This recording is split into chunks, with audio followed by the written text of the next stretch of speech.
Masih Abi, anunya segitu nih saldonya nih. Sayang, kalau selesai nanti ini dipencet ya.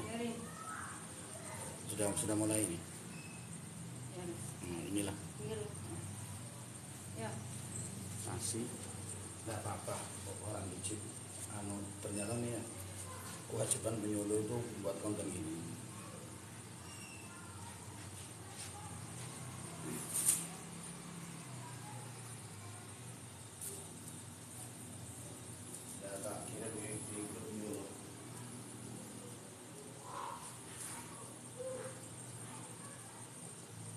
Harusnya Mi bawa HP nih. Tap-tap layar tuh di atas tuh penting nih. Suka itu. Ada tap-tap layar satu, ada yang ngikutin nanti. Suaranya ini udah kedengeran. Enggak apa-apa Mi. Biar lama melintangnya biar ini.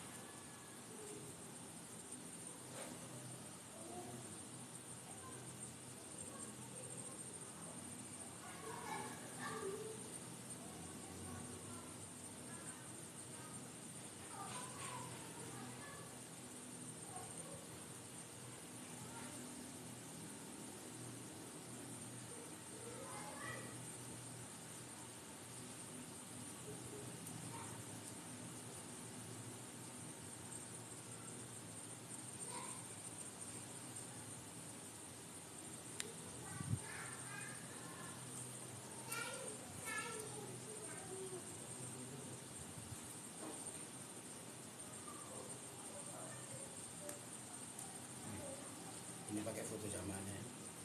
Laporan foto.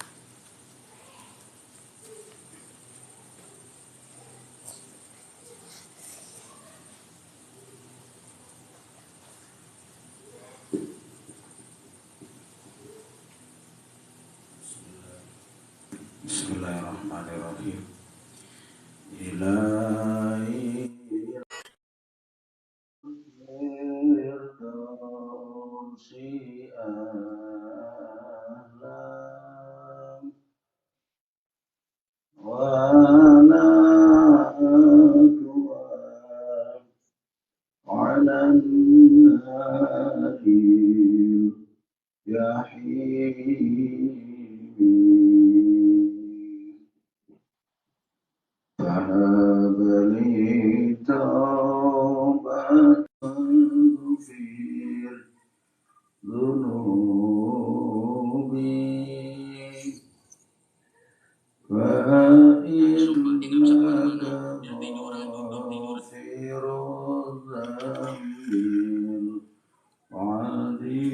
العظيم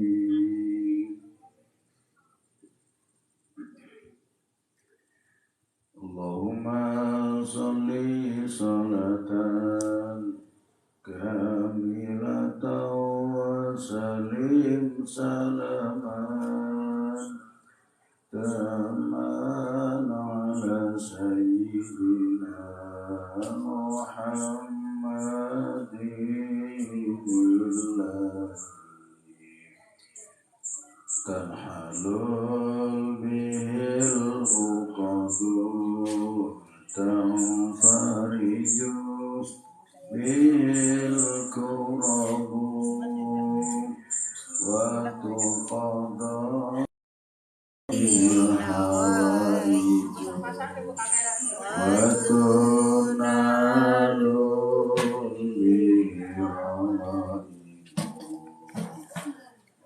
وحسن الخواتم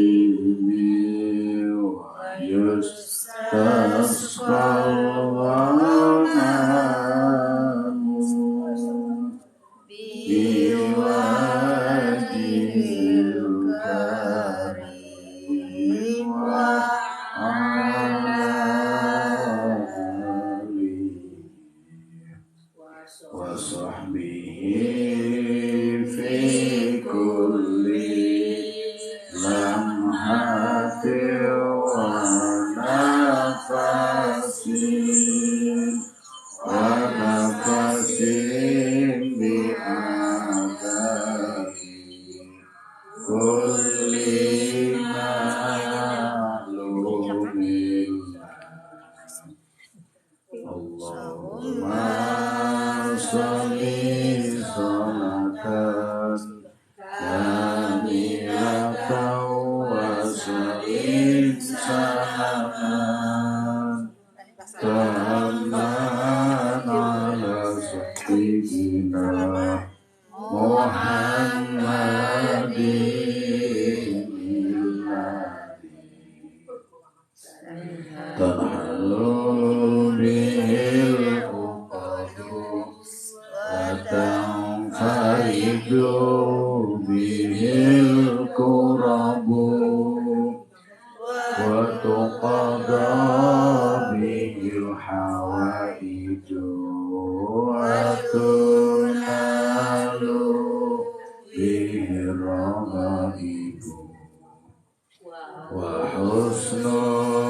Muhammadin wa alihi wa sahbihi fi kulli lamhatin wa nafasin wa nafasin bi adadi kulli ma'lumin. Al-Fatihah. A'udzu billahi minasyaitonir rajim.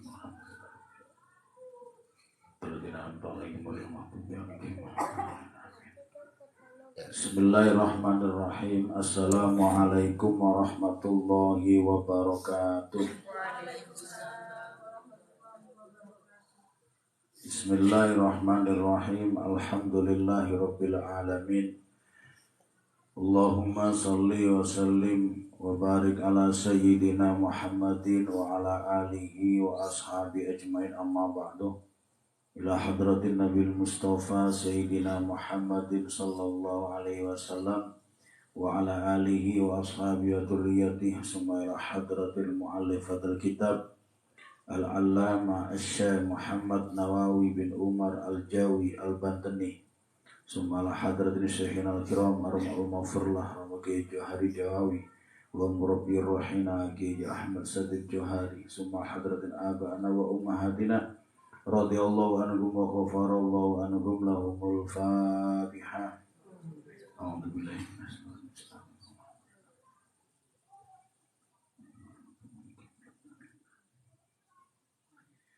Bismillahirrahmanirrahim. Qala mu'allifu rahimahullah wa nafa'ana bihi wa bi'ulumihi fid dharain amin ya rabbal alamin.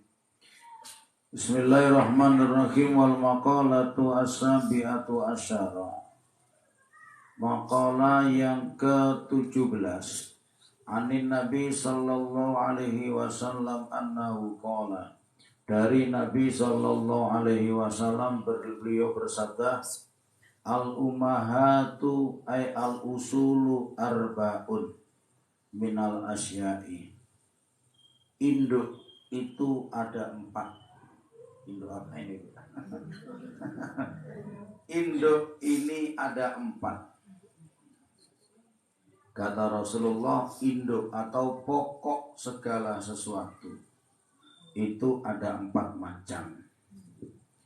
Yang pertama, ummul adwiyati ay jam'u dawa wa huwa ma yutadawi bihi.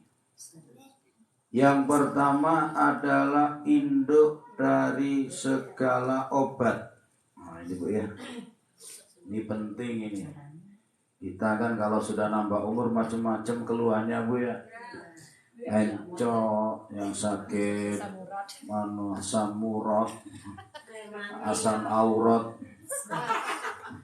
rematik, ada yang pegel-pegel, ada macam-macam penyakit Bu ya. Satu penyakit yang hampir mengenai orang, penyakit tak punya uang. Di mana-mana sepi, nah, terus uang ini sembunyi di mana gitu. Penyakit induk dari segala obat yang pertama. Yang kedua wa umul adabi, induk dari segala tata krama. Tata krama ya akhlak, sopan santun. Yang ketiga wa umul ibadati, induk dari segala ibadah. Yang keempat wa umul amani, induk sadari segala keamanan. 4 perkara ini apa? Yang pertama fa umul adwiyati qillatul akli. Induk dari segala obat adalah sedikit makan. Ini ngenai saya sendiri nih Bu. Nah, jadi obat dari segala penyakit sedikit makan. Memang ternyata secara penelitian secara kesehatan hampir semua penyakit sumbernya dari makanan. Ya, hampir semua penyakit sumber dari makanan. Kalau kita pelajari dengan serius sampai rasanya nggak ada yang dimakan, semuanya bikin penyakit. Sebenarnya hakikatnya tidak ada makanan yang bikin penyakit. Tapi yang bikin penyakit itu makan apa saja kalau kebanyakan. Nah itu Bu ya. Katanya daging kambing bikin penyakit. Ya dilihat-lihat dulu. Kalau ibu-ibu tiap hari makan daging kambing, Bu ya. Ya silakan Bu Haji. Monggo. Mriki Bu Haji. Bismillahirrahmanirrahim. Bu Haji. Misalnya ibu-ibu tiap hari makan daging kambing. Ya kumat penyakitnya, Bu. Kalau saya nggak punya darah tinggi kok. Iya, darah tingginya nggak naik, tapi kankernya kumat. Apa itu? Kantong kering. Nah, lah apa pakai beli Bu? Kalau tiap hari beli daging nggak masalah. Nggak punya darah tinggi, tapi uangnya yang masalah. Tapi yang pasti apa saja kalau kebanyakan memang bikin penyakit. Apa saja misalnya ini katanya nggak ada efek samping, makan sayur kelor murah meriah ya, kalau tiap hari kelor terus ya lemes loh. Masa kelor terus ya enggak ya, bolehlah kelor terus tapi macem-macem masaknya. Sekarang kelor sayur bening, besok lagi berubah lagi kelor apa yang dikasih kelapa itu Bu, lek-lek. Nah, besok lagi apa sayur bening sudah, terus dipakai botok. Oh, botok sudah, buahnya yang diambil. Apa namanya bukan sini? Kelentang, sama namanya. Nah, ibu-ibu mampunya beli terong, ya enggak apa-apa. Emang suaminya mampu ngasih uang pakai beli terong. Tapi ya di model-model sekarang terong dipecel. Besoknya terong diplecing, besoknya diurap, besoknya dilodeh, besoknya lagi pokoknya apa saja kalau kebanyakan itu nggak enak, Bu ya, bikin penyakit. Jadi seinduk dari segala obat adalah sedikit makan. Bahkan ini saya teringat dengan makalahnya Sayyid Abdullah Al-Haddad di dalam kitab Dakwatut Tamah. Dulu saya pernah ngaji. Di sana beliau menulis Arkanul Auliya Arba'atun. Syaratnya jadi wali itu ada 4. Ibu-ibu mau jadi wali bisa, Bu ya. Gampang jawab 4. Rukunnya kalau wali murid enggak usah ada syarat, asal bisa melahirkan anak sudah jadi wali murid. Ada 4 hal, 4 rukunnya orang yang akan menjadi wali. Yang pertama adalah qillatul manam, sedikit tidur. Maksudnya apa sedikit tidur? Banyak-banyak ibadah di malam hari. Mau jadi wali morok terus ya dari hati wali ya. Ya wali itu yang melek. Sayyidina Umar bin Khattab sampai dijuluki Abu Hafsin. Bapaknya kelelawar. Kenapa? Karena beliau itu malam jarang tidur. Bahkan beliau sering sekali keliling melihat rakyatnya. Pernah di tengah malam keliling dibarengi oleh sahabatnya namanya Al-Aslam. Keliling cuma melihat siapa yang kira-kira malam-malam ini dalam keadaan kesulitan. Malam-malam keliling. Jangan malam-malam tidak tidur ganggu orang, gue ya. Tidak bisa ada barang nganggur. Ya. Ngomong malam-malam ada ayam sikut ayam. Allah. Sampai mohon maaf ya. Di daerah saya dulu, nggak tahu sekarang, apa makin parah nggak tahu. Dulu sandal itu harus dimasukkan. Nggak dimasukkan bisa hilang. Sandal jepit dimasukin, Masya Allah. Masih ingat saya almarhum bapak saya. Lebono kabeh ini hilang kabeh kok ndak lebono. Suruh masukin sandal. Ya Allah, sandal kayak gini ya, kalau sandal yang sandal jepit ya. Nah, ya jangan sampai kalau malam itu maksudnya sedikit tidur itu maksudnya malamnya dipakai tafakur, dipakai merenung, dipakai zikir, dipakai ibadah. Yang kedua syaratnya jadi wali adalah kilatul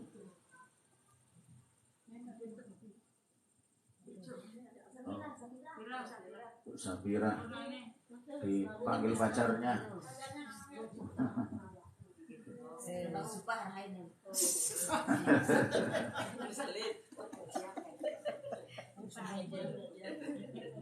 Setelah kilatul manam, yang kedua kilatul kalam, sedikit bicara ya.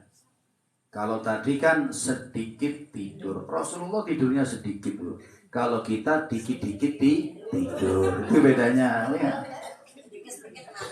Rasulullah ini sedikit bicara, kalau nggak penting nggak bicara Rasulullah. Nah kita ini mau jadi wali dikit-dikit bicara. Kalau Rasulullah sedikit bicaranya, kalau kita dikit-dikit ngomong, dikit-dikit ngomong sampai bingung nyari pembahasan, kebanyakan yang diomong. Ya. Jadi kata Rasulullah, bicaralah yang baik, kul haq aul yasmut, kul khairan aul yasmut, berkatalah yang baik atau diam. Maksudnya kalau nggak bisa ngomong yang baik, ya diam aja. Diam aja sudah bagus ya. Terkadang kita ini ya nggak nyadar kalau diemnya sama ngomongnya itu orang itu senengan diemnya kita. Tapi kita nyerocos sudah ya. Jadi kalau sekiranya kita ini disenangi orang karena diemnya, kan enak, cuma diem nggak capek. Ngapain ngomong? Ngomong nggak apa-apa. Ngomong dianjurkan kalau sekiranya omongannya membawa manfaat. Ya, suruh ceramah terus pedoman kilatul kalam diem aja gitu. Enggak. Ya enggak cocok ya ceramah diem aja. Yang ngantuk ya harus ceria. Kalau sekiranya omongan itu manfaat ya enggak apa-apa diomong. Kalau sekarang enggak ada manfaatnya mendingan diem, apalagi sampai ngomongin orang. Kalau ngomongin orang ya Allah, enggak ada habis-habisnya. Babnya itu macam-macam kalau kita mau ngobrak-ngabrik aibnya orang. Tapi terkadang aib kita malah nggak pernah kita pikirin. Katanya semut di tengah laut kelihatan, gajah di depan mata nggak kelihatan saking gedenya gajah. Nggak kelihatan tembok. Begitu juga kita terkadang aibnya orang kecil padahal jauh bisa kelihatan. Tahu nggak kamu? Ini Pak Ijo yang mana? Itu yang tinggal di Denpasar. Loh kok bisa orang Denpasar diomongin di sini itu loh. Dia tahu kalau di undangan di mana-mana makannya banyak sekali. Masalah makanan. Nah, sementara dirinya aibnya metumbuk tidak kelihatan bagaikan gajah di depan mata nggak tampak. Nih, yang ketiga kilatul akli, sedikit makan. Tadi sedikit tidur, sedikit ngomong, sedikit makan. Kalau kita dikit-dikit nah ini bedanya. Mau jadi wali dikit-dikit Loh saya kalau tidak makan saya kumat. Emak yang disalahin. Padahal nafsunya memang pengen makan, gaya sekali emaknya yang disalahin. Saya tidak kuat kalau nggak makan mangkok kampung mas saya. Emak yang disalahin. Akhirnya tetangganya mau ngelarang itu nggak berani. Takut penyakitnya kumat. Padahal memang dia ingin makan. Yang terakhir kilatul idqoil anam, sedikit bergaul dengan orang. Maksudnya sedikit bergaul dengan orang ya bukan tidak pernah bergaul, ya bergaul tetap, tapi bergaul di dalam kebaikan. Kalau sekiranya kumpul-kumpul mau ngomongin orang, ya tidak usah kumpul-kumpul bu ya pergi aja. Kenapa? Karena kumpul-kumpul kalau ngomongin orang, biar tidak ikut ngomong sama dapat dosa, dengerin aja udah dapat dosa bu. Orang satu majelis Kalau kita di sini majelis ilmu, kita kumpul di sini, ibu-ibu nggak ikut ngomong, saya aja yang ngomong, ya sama aja, sama-sama dapat pahala. Kenapa satu kumpulan? Walaupun kadang ibu-ibu dengerin sampai ngantuk ya namanya capek ya. Kerja seharian, masak, nyuci baju, nyuci piring, macam-macam, capek. Akhirnya ngaji loh.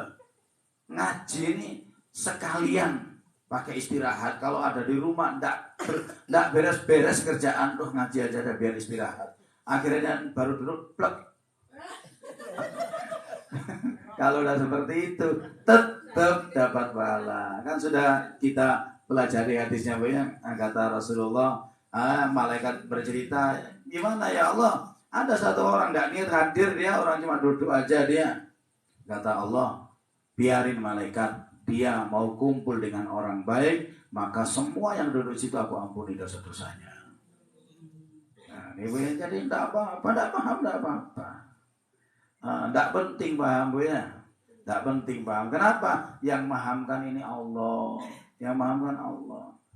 Pokoknya kita nih yang diperintahkan oleh Allah, diperintah untuk belajar.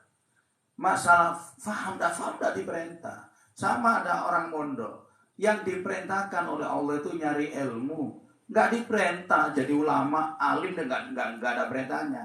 Yang perintahnya itu suruh belajar. Bisa nggak bisa, ini urusannya Allah. Yang penting serius. Jadi bergaul sama orang tidak apa-apa, tapi bergaul yang baik. Ya kalau ada kumpulan jelek terus pingin baik, ada katanya Ki Anwar Zaid, ibu-ibu lagi kumpul-kumpul ada mau ngerumpi. Ibu-ibu, sebelum kita mulai ngerumpinya, biar barokah diridhoi oleh Allah, mari kita buka dengan bacaan Al-Fatihah. Insya Allah bubar, udah jadi ngomongin orang. Nggak jadi ngomongin orang, apa barokahnya Fatihah. Ini emang kadang kalau ngomongin orang ini kata orang Jawa, segojangan apa? Nasi sama sayur, cocok sekali plek gitu. Apalagi ketemu sama orang yang seneng dengerin berita dan seneng nyebarin berita ini, yang dengerin, yang ngomong, Insya Allah. Nah, kalau ngomongin orang jangan berat kok. Berat. Kita ngomongin orang tidak pernah ngaji. Kita rajin ngaji. Ternyata di akhirat besok yang tidak pernah ngaji itu dapat pahalanya ngaji. Kenapa? Orang kita ngaji ngomongin orang aja. Ibu-ibu kita rajin ke masjid. Lalu kita ngomongin orang yang tidak ke masjid. Akhirnya di akhir besok waktu di sidang loh, dia tidak pernah ke masjid kok dapat pahalanya ke masjid. Dari mana dia? Oh ternyata dari kamu yang kamu ke masjid ngomongin orang terus yang tidak ke masjid. Padahal orang nggak ke masjid itu macam-macam. Ada kalanya karena memang punya tanggung jawab di rumahnya, belum masak, belum ini, jaga anak. Ada kalanya memang karena malas. Ada karena malas ya. Kalau malas ya biarin lah, malas nggak usah diomong. Orang malas. Sekarang istri tadi paginya siang apa kerjaan di malam juga dikerjain. Iya itu dah. Jadi ibadahnya siang dan malam. Allah. Negori maksudnya? Ya. Oh, nasihati. Nah, itu namanya amar ma'ruf nahi mungkar, ngajak kebaikan, mencegah kejelekan. Yuk bagus sekali Bu ya. Kamu daripada nganggur ya ke masjid ya. Nganggur sini kan tidak ada gunanya. Oh iya makasih. Dulu Anda saya nitip baca misalnya. Sudah tinggal ya. Misalnya ada kan orang yang tidak mau ke masjid itu ada Bu ya. Ada orang, Masya Allah di rumahnya nggak ada ledeng, nggak ada PDAM. Mandi di masjid. Mau masak ngambil air masjid, cuci baju ke masjid, cuci perabot ke masjid, sakit perut ke masjid. Dengar azan tidak datang ke masjid. Oh ini kan pahala ini Bu ya. Ini. Apakah orang seperti itu harus kita omongin, kita jelek-jelekan? Tidak usah dijelekan, ajak. Kalau nggak mau ngajak, diam. Udah biarin, doain dah kalau mau doain. Tapi rasanya nggak sempat doain Bu ya. Orang doa untuk kita sendiri aja nggak dikabul-kabul, kadang nggak jadi doa. apalagi doain orang. Tapi biasanya kalau doain orang itu Bu, doain orang itu makbul. Doain orang itu makbul. Berikutnya itu, jadi induk dari segala obat adalah sedikit makan. Fa innal ihtima'a minal akli ma yadurru khairun minal adwiyati likulli da'in. Jadi memang makan banyak sekali masalah penyakit itu bersumber dari makanan. Sesuatu yang membahayakan itu banyak sekali dari makanan. Maka ketika sedikit makan, maka akan menjadi obat dari segala penyakit. Memang di mana-mana Bu ya, kalau orang sudah makannya sedikit itu biasanya sehat. Ini sebenarnya keterangan ini marahin saya Bu ya. Marahin saya sendiri. Dikit makan, jangan perut dibesarin aja. Repot Bu ya, kalau saya memang lahir dari dulu memang gemuk. Walaupun sedikit makan tetap ada kelihatannya banyak makan aja, insyaallah. Subur berarti. Orang tinggi ke atas ke samping. Nah itu dah tumbuhnya ke samping ya. Yang kedua wa ummul adzabi, induk dari segala tata krama atau dari segala akhlak adab, kilatul kalam, sedikit ngomong. Oh ini Bu, ternyata ada di sini. Induk dari segala akhlak sedikit ngomong. Memang orang kalau ngomongnya sedikit ya, orang jarang ngomongnya sedikit, ketika ngomong semuanya akan dengerin. Wih, dia tidak pernah ngomong, dia tumben-tumbennya mau ngomong, dengerin semua. Tapi kalau kita biasa nyerocos, orang kadang kita ngomong penting, orang tidak dengerin. Apalagi ngomongnya sering gedabrus. Apa gedabrus ini Bu ya? Bohong ya. Ngomong bohong, sering bohong, orang yang tidak percaya. Kalau udah ketika kita ngomong penting, malah orang lain tidak percaya kalau kita sering berkata bohong. Terus sekarang bohong itu kan gampang sekali Bu ya, sulit ketahuan. Kenapa? Ya ngomongnya di HP, di telepon, halo, di mana Bu Awati? Ini sudah berangkat, padahal mandi aja belum. Udah berangkat, udah OTW, apa ini? OTW. Padahal masih santai, masih ngopi, nah. Ya tak ketahuan Bu ya. Nah, tapi sekarang kelihatan kan ada aplikasi. Nah, siapa yang ditelepon tahu posisinya dia ada di mana gitu ya. Sekarang ada itu aplikasi gitu.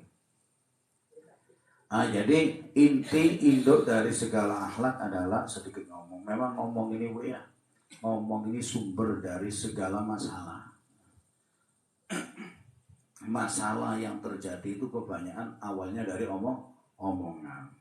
Coba kita ingat sejarahnya perangnya para sahabat, antar sahabat, di mana perangnya Ali bin Abi Thalib melawan Sayyidah Aisyah, terjadi peperangan yang dahsyat, yang mati puluhan ribu yang mati. Islam sama Islam hanya gara-gara mulut omongannya orang-orang tukang fitnah yang dipelopori oleh Abdullah bin Sabah, seorang pendeta Yahudi yang pura-pura masuk Islam. Terjadi peperangan yang pertama provokator, diprovokatori untuk demo Sayyidina Utsman. Sayyidina Utsman demo, kemudian Sayyidina Utsman akhirnya disembelih. Saat baca Al-Quran, maka ada yang mengatakan, kenapa waliyatul latof itu kok ada tanda merah? Dan ke saat Sayyidina Utsman itu disembelih, darahnya muncrat persis di pertengahan Al-Quran waliyatul latof. Ada yang mengatakan seperti itu. Karena beliau memang lagi memegang Al-Quran waktu di sembelih, ini di demo. Ini pokoknya kalau saya cerita tentang masalah fitnah peperangan itu ngeri dan panjang sekali, Masya Allah.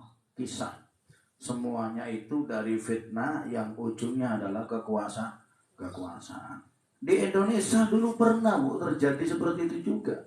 Pembantaian ulama, di mana waktu itu di zaman kerajaan Mataram Islam, itu ada salah satu anak dari Sultan Agung Mataram. Itu karena dua anak ini perebutan kekuasaan, yang satunya memberontak, kemudian yang memberontak ini memang golongan orang baik, disangka bahwa didukung oleh para ulama. Maka sang raja yang menang ketika diberontak adiknya sendiri, sang raja ini memerintahkan seluruh ulama yang dianggap mendukung kegiatan adiknya memberontak dibunuh. Maka di hari yang sama, jam yang sama, 6.000 ulama dibunuh. Dalam waktu yang sama, 6.000 ulama yang mayoritas dari keturunan atau santri-santrinya Kanjeng Sunan Giri. Itu pun gara-gara kekuasaan.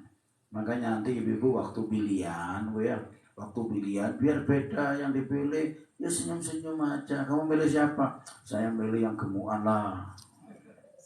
Kamu milih siapa? Saya milih yang rambutnya putih. Enggak apa-apa.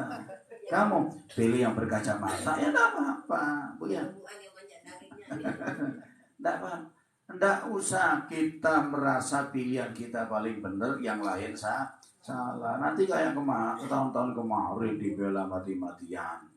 Enggak akur. Enggak tegur sapa, sampai ada ceritanya, Bu ya. Sampai ada cerai gara-gara suami istri beda pilihan. Ada. Ternyata yang dipilih selesai pilihan rangkul, rugi. Rugi, yang milih nggak dapat apa-apa ya. Malah bencana di dalam rumah tangganya. Nggak usah, yang rukun nanti Bu ya, pilihan rukun. Milih siapa terserah ibu, silakan siapa saja. Milih anggota dewan juga banyak ya. Saya bingung. Nggak usah bingung, orang yang ditusuk 51 kok bingung Bu ya. Nggak usah. Pokoknya yang tapi harus milih, ya. Harus milih. Sebagai rakyat Indonesia wajib hukumnya ikut milih. Tapi tidak tahu mana yang baik. Kalau nggak tahu tanya, Bu. Tanya sama siapa? Kalau nggak ada yang ditanyain, tanyain sama Allah. Istikharah. Kenapa? Karena yang akan memimpin 5 tahun ke depan, yang akan menentukan nasib bangsa ini. Itu sebagai rakyat yang baik itu harus milih. Tapi tidak usah jelek-jelekan pilihannya orang. Tidak usah ngapain. Jadi ini semuanya berangkat dari gimana cara kita menjaga lidah. Sampai Rasulullah pernah bersabda, salamatul insan fi hifdil lisan. Selamatnya orang tergantung pada selamatnya ucapannya. Bahkan Rasulullah pernah bersabda, di antara tandanya orang yang beriman atau tidaklah dianggap kesempurnaan iman, kalau orang Islam yang lain masih terganggu atau tidak selamat dari gangguan tangan dan gangguan lidahnya. Kalau ada tetangga kita, teman kita masih terganggu dengan ucapan kita, ibu-ibu, berarti iman kita masih tidak dianggap oleh Rasulullah SAW. Hati-hati udah dia ngomong. Yang berikutnya, wa ummul ibadati qillatud dzunub. Induk dari segala ibadah. Induk dari segala ibadah adalah sedikit dosa. Jadi kalau kita tahu ada ibadah sholat fardhu, sholat tahajud, sholat duha, ada ibadah puasa sunnah, ada ibadah haji, ibadah umroh, macam-macam ibadah. Ibadah yang paling utama adalah meninggalkan dosa. Dan meninggalkan dosa ini, Ibu, yang akan menjadi merangsang seseorang itu akan semangat ibadah yang lain. Imam Al-Ghazali berkata di dalam kitab Minhajul Abidin, beliau berkata bahwa penyebab malesnya ibadah ini akibat ada dosa yang masih belum diistighfari dan belum ditobati. kita melakukan dosa, nggak kita istighfar, nggak kita tobati, sedikit muncul malas.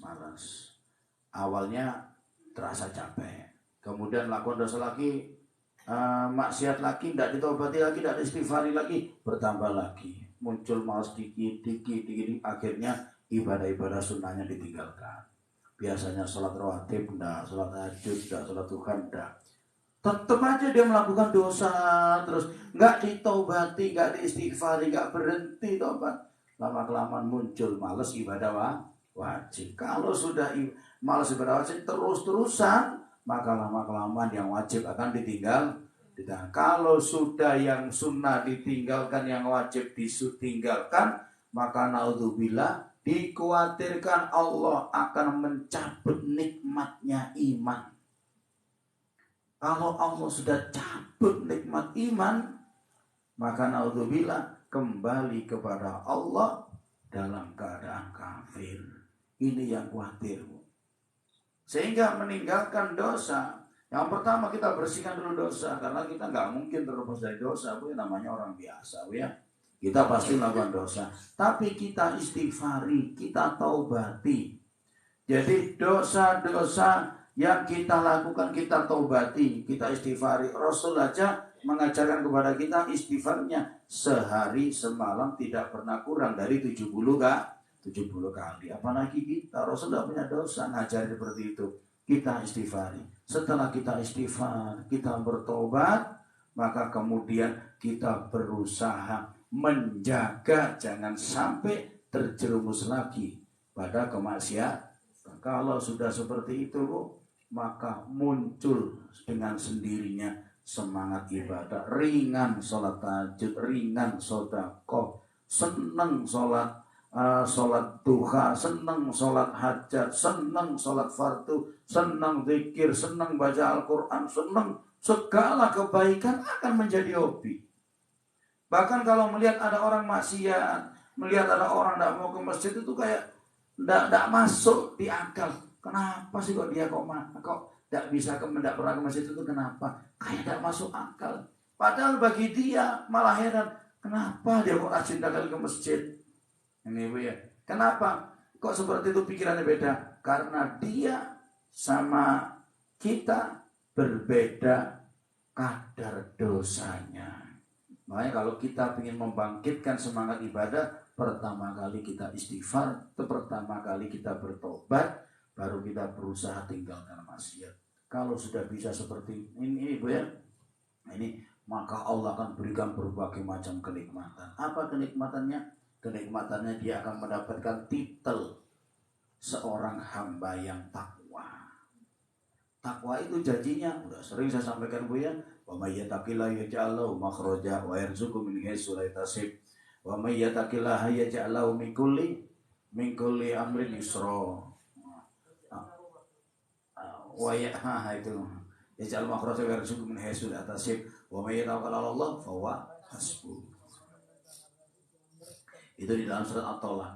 Banyak Bu ya, termasuk kalau orang tidak punya dosa-dosa, tiap hari istighfar, sudah diampuni oleh Allah, tidak sempat maksiat lagi, masih baca istighfar, maka subhanallah dia akan masuk dalam golongan yang disabdakan oleh Nabi, man lazimat istighfar ja'alallahu min kulli dhikin makhraja wa min kulli hammin faraja wa yarzuqhu min haitsu la yahtasib. Banyak Bu keterangan-keterangan yang nantinya akan mendapatkan anugerah dari Allah sebab bersihnya kita dari dosa. Nah, istighfar yang paling bagus adalah sayyidul istighfar. Apa lu? Allahumma anta rabbi la ilaha illa anta khalaqtani wa ana abduka wa ana ala ahdika wa wa'dika mastata'tu a'udzu bika min syarri ma sana'tu abu laka bi nikmatika alayya wa bi dhanbi faghfirli fa innahu la yaghfiru dzunuba illa anta. Bagus, lebih bagus lagi kalau ibu-ibu tahu artinya khusyuk ya. Artinya itu bagus sekali. Tapi kalau nggak dipelajari, ya cuma enak baca aja.